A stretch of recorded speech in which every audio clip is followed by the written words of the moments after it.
Hello जी, welcome to our channel Sana and Shaan reaction. उम्मीद करते हैं सब बढ़िया होंगे। हमारी तरह हंसते रहे, मुस्कुराते रहे, अपनी जिंदगी में खुशहाबाद रहे। तो आज इस वीडियो पे रिएक्शन करने वाले हैं जी। बड़ी प्यारी सी वीडियो होने वाली है और बहुत ही इंटरेस्टिंग वीडियो होने वाली है। उसका टाइटल भी पढ़ के सुनाते हैं। उससे पहले हमारे चैनल को सब्सक्राइब कर दिया करें। वीडियो को पसंद आए तो लाइक भी कर दिया करें, शेयर भी कर दिया करें, एंड तक देखा करें ताकि आप लोगों को पता चले वीडियो किस मुतल्लिक है जी। तो चले वीडियो को जो टाइटल है वो शान पढ़ के सुनाते हैं जी। तो सबसे पहले वेलकम करते हैं आपको। और ये वीडियो जो है जी, ये मूवी पे है, एनिमल पे। हमने देखी है, बहुत ही जबरदस्त। हमें तो लगी है, बाकियों का पता कोई नहीं। लेकिन इसकी वीडियो एक सामने आई है धौरब राठी की। तो हमने कहा यार ये क्या लिखा हुआ है, टाइटल में लिखा है जी Animal the worst movie of 2023 Dhruv Rathi.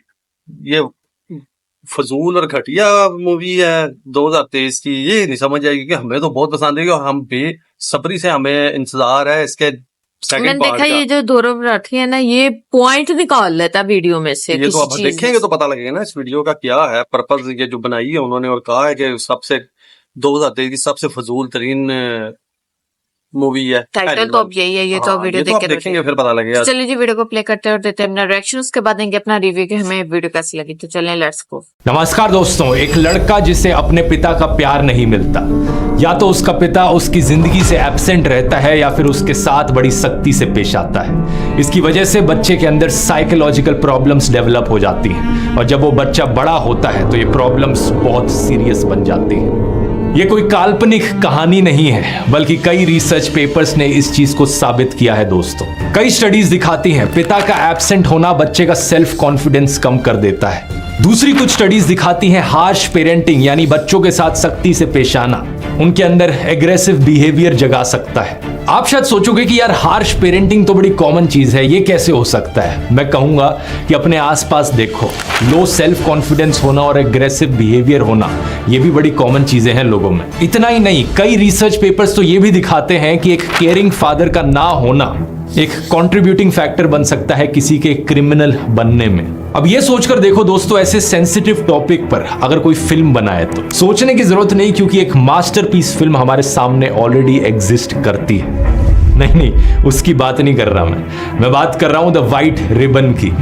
Morgen, sobald ihr durch die Züchtigung gereinigt sein werdet, wird eure Mutter euch erneut dieses Band umbinden und ihr werdet es tragen, bis wir durch euer Verhalten erneut Vertrauen gewinnen können in euch. The white ribbon इस film ने best film का award जीता 2009 के cans film festival में। इसके अलावा इसने international critics prize, best film at European film awards, 10 से ज्यादा जर्मन फिल्म अवार्ड्स और गोल्डन ग्लोब अवार्ड भी जीता बेस्ट फॉरेन फिल्म के लिए। लेकिन ऐसी लाजवाब फिल्में इस सेंसिटिव टॉपिक पर इंडिया में भी बनी है, जैसे कि गोविंद निलानी की अर्ध सत्य।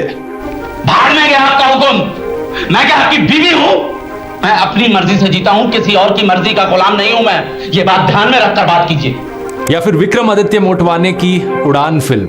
अगर इसे मेरे घर में रहना है, मेरा कमाया हुआ खाना है, पहनना है, तो मेरे हिसाब से रहना पड़ेगा। लेकिन मुझे फैक्ट्री में काम नहीं करना। तुमसे पूछा कोई? इस मुद्दे पर कई बढ़िया और फेमस गाने भी बने हैं, जैसे कि ये वाला।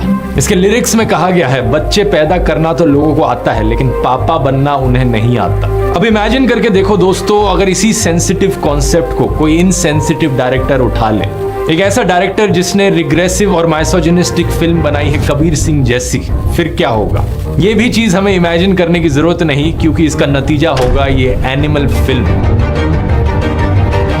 बॉलीवुड ने घटिया फिल्में तो बहुत बनाई हैं, लेकिन ये एनिमल फिल्म बड़ी खास है। मेरा मानना है कि ये एक ऐसा क्रिंज फेस्ट है जो हमारे समाज के लिए कैंसर है। इस बात को सुनकर कुछ लोगों का इंस्टेंट रिएक्शन होगा कि इस तरीके से एग्जैजरेट करना बंद कर, फिल्म ही तो है, इतना वोक बनने की जरूरत नहीं है। और वैसे भी इसके अलावा कितनी वायलेंट फिल्में आई हैं, gangs of Wasseypur, kill bill, pulp fiction, उन फिल्मों का क्या? और वैसे भी फिल्म में वायलेंस देखने से कोई खुद से वायलेंट थोड़ी ना बन जाता है। डायरेक्टर की अपनी इंडिविजुअल मोरालिटी होती है, उसका अपना सब्जेक्टिव ओपिनियन होता है। तुम किसी फिल्म को ऐसे क्रिंज फेस्ट कैंसर कैसे बोल सकते हो? मैं कहूंगा रुको जरा, सब्र करो, सब कुछ समझाऊंगा अच्छे से आपको इस वीडियो में। और ना सिर्फ इस एनिमल फिल्म की प्रॉब्लमैटिक चीजों के बारे में, बल्कि इसके अराउंड जो पूरा माहौल बना हुआ है यहाँ पर, अल्फा मेल्स, फेमिनिज्म, ये सारी चीजें समझते हैं आज के इस वीडियो में।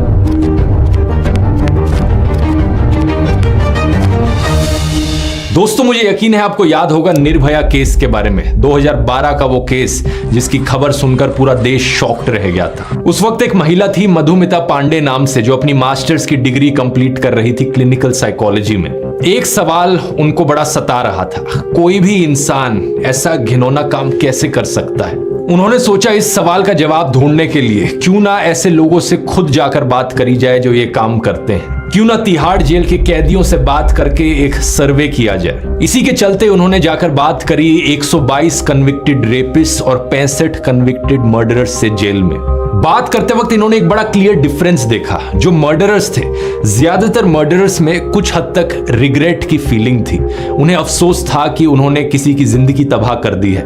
कुछ को ज्यादा अफसोस था, कुछ को कम अफसोस था, लेकिन ज्यादातर मर्डरर्स में कोई ना कोई डिग्री ऑफ रिग्रेट जरूर था। लेकिन जब उन्होंने रेपिस्ट से जाकर बात करी, उनमें से ज्यादातर के मन में कोई भी रिग्रेट की फीलिंग नहीं थी, कोई अफसोस नहीं था। यही चीज हमने उस डॉक्यूमेंट्री में भी देखी थी, निर्भया कांड पे बनाई गई जो डॉक्यूमेंट्री थी इंडियाज डॉटर। इसमें रेपिस्ट का जब इंटरव्यू किया गया तो उन्होंने कहा कि लड़की बाहर क्यों गई थी रात को इतनी लेट अपने बॉयफ्रेंड के साथ, उन्हें उसे सबक सिखाना था। इंटरव्यू में ये चीज बड़ी क्लियर थी कि उन्होंने जो किया उन्हें उस चीज का कोई रिग्रेट नहीं था। ये देखकर मधुमिता के मन में सवाल आया कि इसके पीछे क्या कारण हो सकता है, ये रेप कॉन्विक्ट्स क्यों अफसोस की कोई फीलिंग नहीं दिखाते। इन्होंने 2 क्वेश्चनेयर करवाए उनसे, MMIS multicultural masculinity ideology scale और एक एटीट्यूड टुवर्ड्स वुमेन टेस्ट। इन सवालों के जवाब दिए तो पता चला कि इन लोगों की जो राय है औरतों के बारे में वो हाईली रिग्रेसिव है, बहुत ही पिछड़ी हुई सोच है औरतों को लेकर। मधुमिता की रिसर्च इकलौती नहीं थी इस चीज को लेकर, ऐसी ही रिसर्च इंडिया के बाहर भी बहुत करी गई है। सूजन ब्राउन मिलर ने अपनी 1975 की book against our will men women and rape में यही चीजें बताई थी। इन्होंने अपनी किताब में लिखा कि रेप डराने का, इंटिमिडेशन का एक प्रोसेस है। अक्सर रेपिस्ट अपनी पावर एक्सर्ट करना चाहते हैं कि वो ऊपर हैं, औरतें उनके नीचे हैं। सूजन के अलावा रिचर्ड जॉनसन, डैनियले कुज़मेनो, रेबेका विस्नेंट जैसी कई रिसर्चर्स की यही फाइंडिंग्स रही हैं कि बलात्कार का कारण एक अत्यधिक यौन की इच्छा नहीं होती, बल्कि बलात्कारी 3 प्रकार के होते हैं। पहले वो जो अपनी शक्ति का प्रदर्शन करना चाहते हैं, दूसरे वो जो क्रोध निकालने के लिए ये करते हैं, और तीसरे जो सेडिस्ट क्रूर लोग होते हैं। लेकिन इन तीनों में कॉमन बात यह है कि ये सब के सब औरतों को अपने से इंफीरियर मानते हैं। अगला सवाल ऑब्वियसली यहां पर यह उठता है कि ऐसी रिग्रेसिव सोच आती कहां से है, और इसका सही जवाब है दोस्तों हर जगह से। एक कहावत है जो यहां अक्सर कही जाती है, a man is the product of his environment. इसका मतलब है कि एक आदमी का बिहेवियर, उसकी पर्सनैलिटी, उसकी आइडेंटिटी उसके आसपास के माहौल को देखकर बनती है, और ये माहौल हर चीज से बनता है। पेरेंट्स जिस तरीके से आपका ख्याल रखते हैं, आपके रिलेटिव्स का जो बर्ताव होता है आपको लेकर, आपके स्कूल में जो टीचर्स जिस तरीके से बिहेव करते हैं, आपके दोस्त जिस तरीके के होते हैं, बाकी और जो आप एक्सपीरियंस करते हो अपने आसपास के एनवायरनमेंट में। इसके अलावा मास मीडिया का भी एक बड़ा फैक्टर रहता है। जो खबरों में आप सुनते हो, जो किताबें आप पढ़ते हो, जो रेडियो में आप सुनते हो, जो टीवी पर एड्स आप देखते हो, सोशल मीडिया पर जो आप चीजें देखते हो, जो गाने आप सुनते हो और जो फिल्में आप देखते हो, इन सब चीजों का एक असर पड़ता है जिससे कि एक इंसान की आइडेंटिटी बनती है, उसका बर्ताव दिखता है। कुछ चीजें आपके कॉन्शियस कंट्रोल में होती हैं जिन्हें आप कंट्रोल कर सकते हो, जैसे कि क्या पढ़ना है, क्या देखना है, लेकिन सभी चीजों का एक सब कॉन्शियस असर पड़ता है आपके दिमाग पर, जिसका आपको शायद पता भी नहीं चलता होगा। अब कुछ लोग इस बात का काउंटर करेंगे ये कहकर कि देखो मैं तो गैंगस्टर की फिल्में देखता हूं, लेकिन मैं तो गैंगस्टर बना नहीं। इस फिल्म के डायरेक्टर संदीप वांगा रेड्डी ने भी सेम आर्ग्यूमेंट दिया था एक इंटरव्यू में। अनुपमा चोपड़ा ने उनसे पूछा कि कबीर सिंह जैसी फिल्मों का समाज पर क्या इंपैक्ट होता है, तो उन्होंने जवाब में कहा कि उन्होंने गैंगस्टर फिल्में देखी हैं, लेकिन वो तो कोई एक गैंगस्टर बने नहीं उसे देखने के बाद।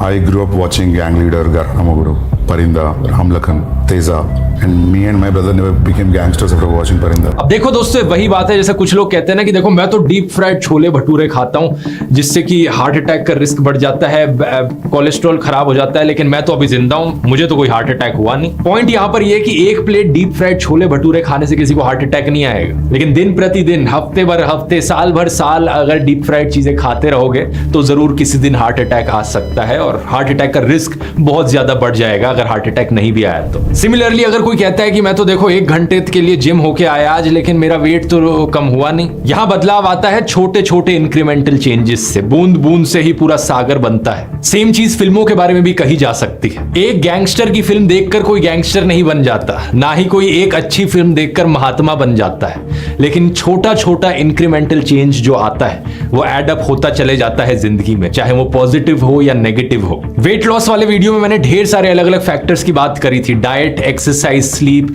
स्ट्रेस फ्री होना। मैंने कहा था वेट लॉस इन सभी फैक्टर्स का एक कॉम्बिनेशन होता है। सिमिलरली एक बच्चे की जिंदगी में अगर सब कुछ अच्छा चल रहा है, उसके पेरेंट्स उसका ढंग से ख्याल रखते हैं, उसके टीचर्स उसे प्यार से पढ़ाते हैं, उसके दोस्त बहुत अच्छे हैं, उसे आदतें हैं अच्छी किताबें पढ़ने की, वो एजुकेटेड है, लॉजिक से सोचता है, इंटेलेक्ट से काम करता है, तो एक प्रॉब्लमैटिक फिल्म देखने से कुछ फर्क नहीं पड़ने वाला। लेकिन यही मैं कहना चाहूंगा, एक उल्टा केस इमेजिन करो। एक लड़का है मुन्नू, जिसके घर में उसके पिता उसकी माँ को मारते पीटते हैं। उसकी बहन को बाहर पार्टी करने जाना अलाउड नहीं है, लेकिन उसे खुद अलाउड है। यूट्यूब पर मुन्नू छपरी यूट्यूबर्स को फॉलो करता है जो औरतों को ऑब्जेक्टिफाई करते हैं। ये कहते हैं कि देखो लड़कियों में दिमाग नहीं होता, उनका काम बस घर पे काम करना होता है। इंस्टाग्राम पर मुन्नू एंड्रू टेट जैसे लोगों को फॉलो करता है जो टॉक्सिक मैस्कुलिनिटी और मिसोजिनी के सिंबल बने बैठे हैं। सिमिलर बातें वहीं से भी सुनता है। इसके अलावा जब मुन्नू गाने सुनता है तो गानों में भी यही औरतों की ऑब्जेक्टिफिकेशन सुनने को मिलती है। मैं तो तंदूरी मुर्गी हूं यार, गटका ले मुझे अल्कोहल से।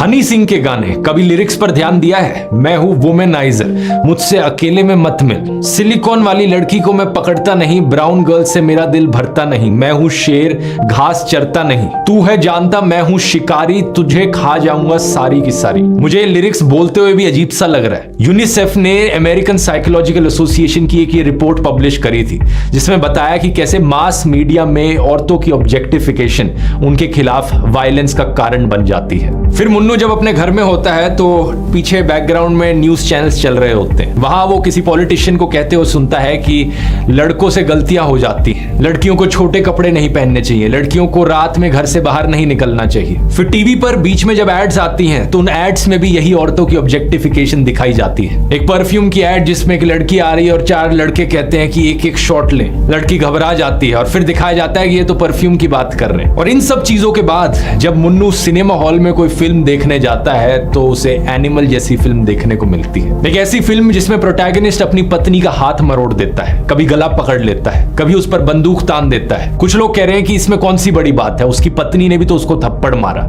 लेकिन यही तो बात है कि आदमी औरत को या औरत आदमी को क्यों मारे, किसी भी साइड से हो रहे वायलेंस को क्यों ग्लोरीफाई किया जाए। क्योंकि संदीप वांगा के अनुसार प्यार नहीं होता जब तक आप अपने लवर को मार नहीं सकते। मजाक नहीं कर रहा मैं, संदीप वांगा ने एक्चुअली में ये चीज कही थी एक इंटरव्यू में सीरियसली।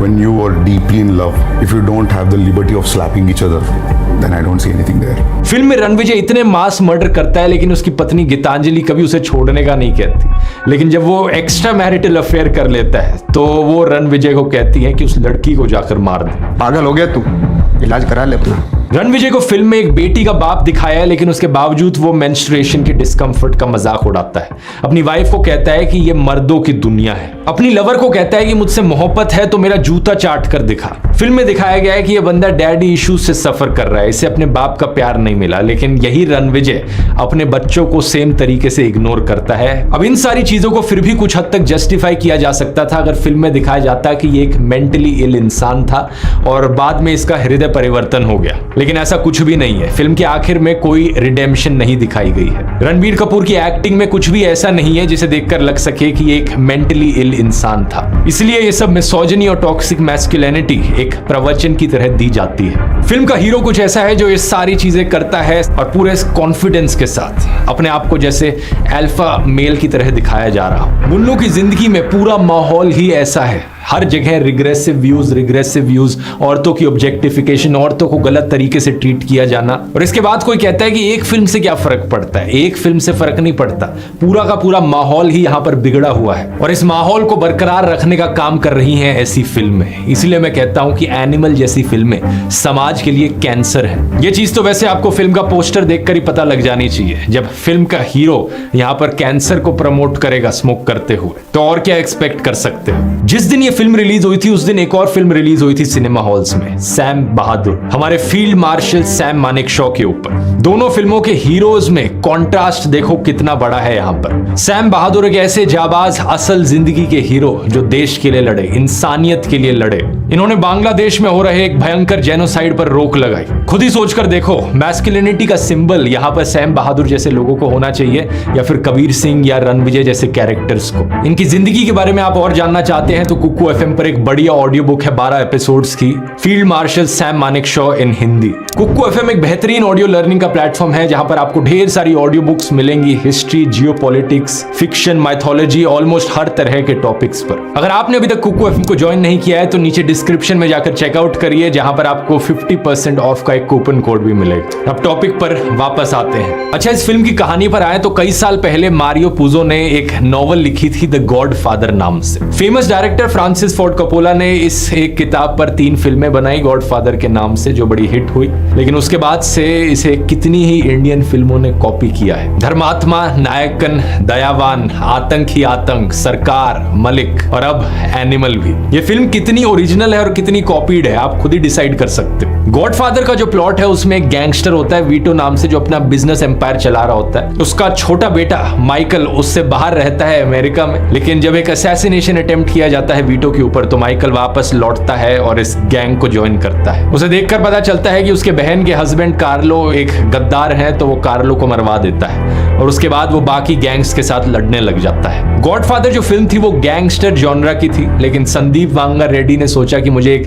300-400 करोड़ रुपए कमाने वाली फिल्म बनानी है, तो उन्होंने अपनी पुरानी फिल्म कबीर सिंह का जो कॉन्सेप्ट था वही कॉपी कर लिया। एक ऐसा प्रोटैगनिस्ट होगा अपनी फिल्म में जो नायक नहीं खलनायक हूं मैं वाली बात करेगा। शॉर्ट टेम्पर्ड लड़का जिसे बहुत जल्दी गुस्सा आ जाता है, अल्फा मेल जैसा दिखता है, वो बहुत ज्यादा स्मोक करता है और मुझे ऐसे बंदे को बड़ा कूल दिखाना है। और फिर जब पता होता है कि फिल्म में वायलेंस दिखाने से फिल्म ज्यादा चलेगी तो वायलेंस को और बढ़ा दो, जितना ज्यादा खून खराबा हो सके उतना खून खराबा दिखाओ। अनुपमा चोपड़ा के साथ इंटरव्यू के दौरान संदीप ने कहा था कि उनकी अगली फिल्म और भी ज्यादा वायलेंट होगी। कुछ लोग कबीर सिंह को वायलेंट बुलाते हैं, लेकिन वो दिखा देंगे कि और वायलेंट फिल्म कितनी वायलेंट हो सकती है। It will be more because these guys are calling this film as a violent film. I want to tell them, I'll show them what violent film will be. और जब ये animal film आई तो इनके fans इसी clip को share कर रहे हैं कि देखो संदीप ने दिखा दिया कि वायलेंट फिल्म क्या हो सकती है। अब ऐसी फिल्मों के फैंस के बारे में भी एक बड़ी खास बात होती है। आपने अक्सर देखा होगा कि सबसे ज्यादा टॉक्सिक फैंस ऐसी फिल्मों के ही होते हैं, क्योंकि बॉलीवुड की तरफ से मीडियोकर फिल्में तो काफी आई हैं, चाहे अभी हाल ही में रिलीज हुई तेजस हो, शहजादा हो या रणबीर कपूर की पिछली फिल्म शमशेरा हो। इन सभी फिल्मों को नेगेटिव रिव्यूज मिले, ऑडियंस ने जमकर इन्हें क्रिटिसाइज किया, लेकिन किसी को कोई प्रॉब्लम हुई इस क्रिटिसिज्म से? किसी को कोई प्रॉब्लम नहीं हुई। लेकिन जब कबीर सिंह और एनिमल जैसी फिल्मों को क्रिटिसाइज किया जाता है तो कुछ लोग बिल्कुल टूट पड़ते हैं। फिल्म क्रिटिक सुचरिता त्यागी ने कहा कि यह फिल्म एंटरटेनिंग नहीं है और इस फिल्म के फैंस ने जाकर उनकी ट्विटर पर उन्हें गालियां देनी शुरू कर दी। ऐसा क्यों होता है? क्योंकि कुछ लोगों को इन फिल्मों में अपनी वैलिडेशन मिलती है टॉक्सिसिटी की। तो वो एक ऐसे असामाजिक टाइप के तत्व होते हैं, तो वो सबके लिए प्रॉब्लमेटिक होते हैं। अगर हमारी फिल्मों में इस तरह के किरदार दिखाए जाते हैं तो उनको अपने उस व्यवहार के लिए जस्टिफिकेशन मिल जाती है। वो उस लड़के की जो है शर्ट पहन लेंगे जो आपने फिल्म में दिखाया होगा, वैसा रुमाल डाल लेंगे, तो वो अपने आप को कन्विंस कर लेंगे कि मैं सही कर रहा हूँ क्योंकि मेरे ऊपर फिल्में बन रही हैं और मेरे हीरो जो है वही कर रहे हैं। नहीं, हीरो मुझसे प्रभावित होकर फिल्में बना रहा है। जब इन फिल्मों को क्रिटिसाइज किया जाता है तो इनके फैंस को लगता है कि इनकी खुद की पर्सनैलिटी को क्रिटिसाइज किया जा रहा है, इनसे वो वैलिडेशन कहीं ना कहीं छीनी जा रही है। लेकिन इतना सारा खून खराबा दिखाने के पीछे असली कारण मैं सच बताऊं दोस्तों तो ये है कि वायलेंस सेल्स। आमिर खान ने इसके बारे में एक बड़ी अच्छी चीज कही थी, इस क्लिप को देखिए। वो डायरेक्टर्स जो क्रिएटिवली इतने they are not so talented in creating a story, in showing emotions, in creating situations, they depend heavily on violence and sex, their films work. ये बात सिर्फ बॉलीवुड के लिए ही नहीं बल्कि हॉलीवुड के लिए भी एप्लीकेबल है। एक नया जॉनर निकल के आया है फिल्मों का जिन्हें स्लैशर फिल्म या गोर फिल्म्स कहा जाता है। इमेजिन करो कोई बंदा अपने किसी दोस्त को कह रहा हो कि यार देख एक नई गोर फिल्म आई है, बहुत ज्यादा खून खराबा होगा उसमें देखने के लिए, उसे देखने चलते हैं, बहुत मजा आएगा। वो जब हम किसी का सिर फटते हुए देखेंगे, किसी को चाकू से कटते हुए देखेंगे, ये सब देखकर बड़ा दिल खुश हो जाएगा हमारा। इसके पीछे भी एक साइकोलॉजिकल रीजन है दोस्तों कि कुछ लोगों को इतना वायलेंस और खून खराबा देखना क्यों पसंद आता है। यूजुअली ये वो लोग होते हैं जो अपनी असल जिंदगी में पावरलेस और रिप्रेस्ड फील करते हैं, दबे हुए फील करते हैं। कोई इंसान जो अपनी रियल लाइफ में अपने बॉस के नीचे दबा हुआ है, पुलिसमैन के नीचे दबा हुआ है या अपने पेरेंट्स से घर में बहुत डांट खाता है, इस तरीके के लोगों को इस टाइप की गोर वायलेंट फिल्में सबसे ज्यादा पसंद आती हैं क्योंकि सिनेमा में जाकर वो इंसान खुद को हीरो की तरह इमेजिन कर सकता है। उसे खुशी मिलती है देखते हुए कि यहाँ पर औरों को मारा काटा जा रहा है। और एनिमल फिल्म में इसी तरीके के खून खराबे और ब्लड लस्ट को एक्सट्रीम लेवल पर ले जाया गया है। यहाँ एक बंदा है जो दुश्मन को सिर्फ गोली नहीं मारेगा, वो अपने हाथों से जाकर दूसरे का गला घोटेगा, दूसरे बंदे को एक चाकू से उसका गला काटेगा। ये कोई नॉर्मल बंदा नहीं, इसे साइकोपाथ कहलाया जाएगा असल जिंदगी में।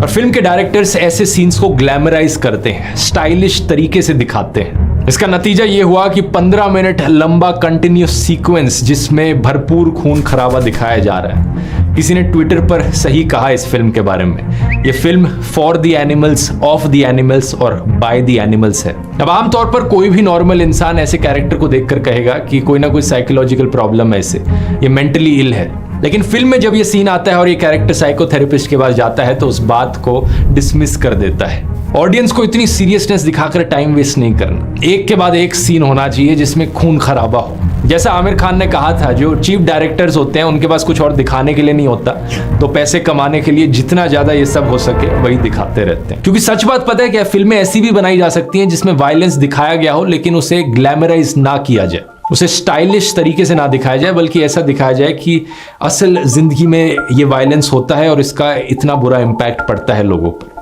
लेकिन वैसी रियलिस्टिक फिल्में बॉक्स ऑफिस पर इतनी चलती नहीं है। इसका एक बढ़िया एग्जाम्पल है अनुराग कश्यप की फिल्में, अगली, that girl in yellow boots, almost प्यार विद डीजे मोहब्बत। ये ऐसी फिल्में हैं जो समाज पे एक कॉमेंट्री है, लेकिन लोगों को विलन की तरफ से वायलेंस नहीं देखना, उनका मूड खराब हो जाता है जब विलन ऐसा वायलेंस करता है। उन्हें लगता है कि यार पहले ही दुनिया में इतनी प्रॉब्लम है, ये सिनेमा हॉल में भी ऐसा वायलेंस देखकर क्या करना। क्योंकि ऐसा वायलेंस देखने से आप डिस्गस्ट फील करते हो वायलेंस को लेकर, आप वायलेंस से रिपेल्ड फील करते हो, नफरत होने लग जाती है आपको वायलेंस से, जो कि एक्चुअली में अच्छी चीज है। वायलेंस से आपको प्यार नहीं होना चाहिए, लेकिन लोगों का रिप्रेस्ड सेल्फ क्या चाहता है, सिर्फ एंटरटेनमेंट, हीरो की तरफ से वायलेंस देखने को मिले। आप अपने आप को इमेजिन करना चाहते हो कि आप जेम्स बॉन्ड हो, किल बिल हो, एनिमल का कैरेक्टर हो। और बहुत से डायरेक्टर्स और प्रोड्यूसर्स इसी चीज को समझ रहे हैं कि ये चीज आसानी से बिक जाती है, तो और ये बनाओ, और इस टाइप की वायलेंट और एक्शन फिल्में बनाओ।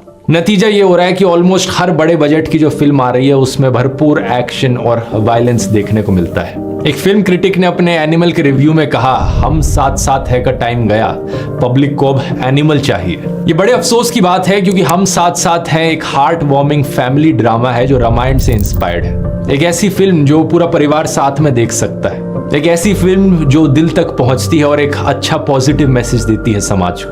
रामायण वाले वीडियो में मैंने बात करी थी भगवान राम के आइडियल्स को लेकर कि कैसे वो हम्बल और कंपैशनेट हैं, फिट और स्ट्रांग होते हुए। एक ऐसे इंसान को अच्छा मॉडल होना चाहिए हमारी सोसाइटी में मैस्कुलिनिटी का। लेकिन कुछ लोगों को ऐसे मॉडल्स पसंद नहीं है, क्योंकि उनके खुद के अंदर कोई कंपैशन और एम्पैथी नहीं है। और एक इंसान जिसके अंदर कोई कंपैशन नहीं होता, वो इंसान नहीं बल्कि एक जानवर है, लिटरली एक एनिमल है। संदीप बांगा की फिल्म के जो कैरेक्टर्स हैं कबीर सिंह और रणविजय, इनका खुद के ऊपर कोई कंट्रोल नहीं है। कबीर सिंह दारू पीता है, ड्रग्स में एंगेज करता है, रणविजय चिल्लाता है, मारता है, गुस्सा होने पर अपनी बीवी के ऊपर ही एक गन पॉइंट कर देता है। क्या इस तरीके का कैरेक्टर कोई रोल मॉडल बन सकता है क्या? जो रिग्रेसिव छपरी लोग ऐसे कैरेक्टर्स को पसंद करते हैं वो अभी तक अपने आप को माचो मैन कहते थे, लेकिन पिछले कुछ सालों से एक नया शब्द आया है सोशल मीडिया पर इन लोगों के लिए, अल्फा मेल। ये लोग अपने आप को अल्फा मेल कहते हैं। लेकिन अगर आप समझदार हो तो आपको इन चीजों से दूर रहना चाहिए, ऐसी फिल्में नहीं देखनी चाहिए, क्योंकि आपका दिमाग कोई डस्टबिन नहीं है। अपने दिमाग को रिस्पेक्ट करो। और अगर आपके दोस्तों में कोई ऐसा है जो इस तरीके की फिल्में पसंद करता है, उनके साथ ये वीडियो शेयर करो और उन्हें दिखाओ कि इस तरीके की फिल्में कैसे समाज के लिए कैंसर है। वीडियो पसंद आया तो यहाँ क्लिक करके अब आप रामायण वाला वीडियो देख सकते हो, वो भी बहुत पसंद आएगा। ले जी, बहुत ही जबरदस्त सी। अच्छा, ये बिल्कुल ठीक है। इसने पहले लग रहा था कि पता नहीं क्या हो गया, फजूल ना क्या है, फजूल लेकिन क्यों है उसका वो? मैसेज देखें आपके, वो बिल्कुल ठीक कह रहा है। आप यकीन करें, यहीं से ही मूवीज वगैरह से ही हम सॉन्ग सुन के, अच्छा हमारा दिल अच्छा होगा तो हम अच्छे सॉन्ग सुनेंगे, हम सैड होंगे हम वो सैड सॉन्ग सुनना शुरू हो जाएंगे। ऐसे ही है। इन चीजों से फर्क पड़ता है। प्यार मोहब्बत ये सारा कुछ फिल्मों से ही लोगों को पता लगता है जी, अच्छा ऐसे करना है, वैसे करना है, प्यार मारपीट, है। हर ये वो चीज, लोग मेरी गर्लफ्रेंड को या वाइफ को किसी ने क्यों देखा या छेड़ा या कुछ ऐसा, मारना, हीरो बन के शुरू हो हाँ, लड़ाई। ये कहाँ से चीजें- सीखते हैं हम? ये यहाँ से होती हैं। ये बिल्कुल ठीक कही है उसने कि नेगेटिव पॉजिटिव सारे यहाँ से देखे जाते हैं रोल। ये ऐसे नहीं होता कि आप कहेंगे जी तो कुछ कोई फर्क नहीं पड़ता किसी को भी मूवीज से। अब किसी के गम में, अगर वो कबीर सिंह की भी बीच में बात की है, वो जी गम में शराब बहुत ज्यादा पीने शुरू हो गया, उसने अपना बुरा हाल कर लिया। हालांकि इतना जीनियस डॉक्टर था वो, तो सर्जन बन रहा था, लेकिन उसने अपना बुरा हाल कर लिया। अब जो जिनको गर्लफ्रेंड या लड़की नहीं मिलेगी ना, वो सेम वही कहेंगे, ले जी मैं कबीर सिंह को, वही सैड सॉन्ग लगा लिए, वैसी अपनी हालत कर ली, दाढ़ी बढ़ा ली, अपना बुरा हाल कर लिया, सूटे लगाने हैं, ड्रिंक शुरू कर देनी है कि जी मैं मोहब्बत करता हूँ जी, मैं उसके लिए अपनी जिंदगी बर्बाद कर लूंगा, मैं उसके बगैर जी नहीं सकता। कि ऐसे होता है, डायलॉग मारते हैं लोग। ये होता है, अक्सर घरों में कोई बात हो जाए तो कहते हैं तुम ड्रामे देखते हो, तुम फिल्में देखने बंद कर दे, बहुत ज्यादा एक्टिंग ना कर रहे हैं। अब अक्सर हमारे बच्चे भी जो है ना ऐसी ऐसी हरकतें कर देते हैं कि हम लोग कहते हैं, शॉर्ट्स देख रहे थे ना, रील्स देख देख के, अब इरहा जो है हमारी बेटी, वो भी ऐसी ऐसी बात कर देती है। और कहाँ से सीखती है? मोबाइलों से। जो मोबाइलों में हाँ, अक्सर मुझे कह रही होती है, बाबा मेकअप कोई पकड़ा होगा ना, मुझे लगा के हैप्पी होली। हाँ, वो अक्सर हमें कोई भी चीज उठाती है, वो कहती है हैप्पी होली। अब कहाँ से देखती है? वो यूट्यूब पे रील्स वगैरह, शॉर्ट्स वगैरह देखती है, वहां से करती है। बहना अपनी को करेगी हैप्पी होली, और कभी कहेगी, कभी इंग्लिश सीख रही होती है, कभी कोई बुरी बात भी सीख रही होती है। अब कहाँ से बच्चे भी कहाँ से सीखते हैं? बच्चे भी वहीं से सीखते हैं, बड़े भी वहीं से सीखते हैं। तो फर्क पड़ता है। आप लोगों का जैसा आसपास का माहौल होगा ना, इंसान वैसा ही हो जाता है। ये ना समझे कि आप खुद अच्छे हैं, माहौल आप लोगों का गंदा है तो आप लोग अच्छे ही रहेंगे। इंसान का माहौल गंदा है तो वो भी गंदा ही हो जाएगा। जैसे कहते हैं ना, तालाब में एक मछली गंदी हो तो वो सारों को गंदा कर देती है। तो ये ऐसी बात नहीं है। जो डायरेक्टर ने जारी बात है, कहना है जी फिल्मों से कोई फर्क नहीं पड़ता, फर्क पड़ता है, बहुत फर्क पड़ता है इन चीजों से। तो चले, ये वैसे भी रियल लाइफों पे होती है, ये कौन सा अभी फेक है? ये कहीं से स्टोरियां पता चलती है तो उसको मिला मिलू के ऐसी बनाई जाती हैं, वरना ये क्या कहाँ से सीखता है? अक्सर हम लोग देख रहे थे, हम कहते यार ऐसी स्टोरी हमारे साथ भी हुई है, ये काम तो हमारे साथ भी हो चुका है, ये तो काम फलाने साथ भी हो चुका है, ये तो मेरी स्टोरी है। ऐसे भी अक्सर फील होता है। बिल्कुल ऐसे। तो बहुत जबरदस्त। उम्मीद करते हैं आप लोगों को भी ये कुछ समझ लगी होगी इस वीडियो के बारे में, और सीखा भी होगा आप लोगों ने। तो चलिए आज की वीडियो करते हैं यहीं पे एंड, मिलते हैं किसी नेक्स्ट वीडियो में। तब तक अपना बहुत सारा ख्याल हमें रखा करें दुआ में। ओके जी, बाय बाय।